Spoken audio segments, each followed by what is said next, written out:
What's up for June? A partial solar eclipse, the Scorpion sting, and June is for Juno. Following last month's total lunar eclipse, June brings us a solar eclipse. On June 10th, the moon will slip briefly between Earth and the Sun, partially obscuring our local star from view. Whereas May's lunar eclipse was best viewed around the Pacific, this month's solar eclipse will be a treat for those in the Northeast U.S., Eastern Canada, and Northern Europe. For U.S. viewers, this is a sunrise event, with the moon already appearing to have taken a bite out of the sun as it's rising, so you'll want to find a clear view toward the eastern horizon to observe it. Those farther to the north and east will see more of the sun obscured by the moon. For those in Northern Europe, it's more of a lunchtime eclipse.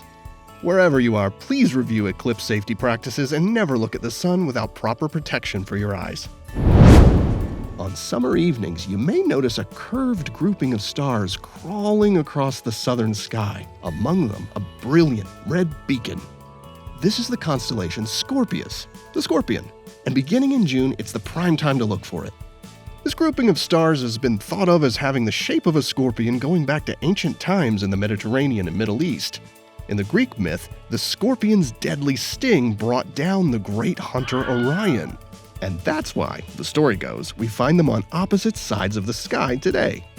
This pattern of stars also has been seen as part of a great dragon in China and the fishhook of the demigod Maui in Hawaii. That fishhook shape also forms the tail of the scorpion. At the beginning of June, if you're in the northern hemisphere, the scorpion's tail might be below the horizon for you early in the evening. It rises over the first few hours after dark. But by the end of the month, the scorpion's tail will be above the horizon after sunset for most stargazers. That bright beacon-like star in Scorpius is Antares, which is a huge red giant star and one of the brightest in the sky. It forms the blazing heart of the scorpion. So look toward the south and use Antares as your guide to find the constellation Scorpius. Finally this month, you'll remember back in December when Jupiter and Saturn had their incredibly close meetup in the sky. In the run-up to that great conjunction, Jupiter led Saturn across the sky all through 2020.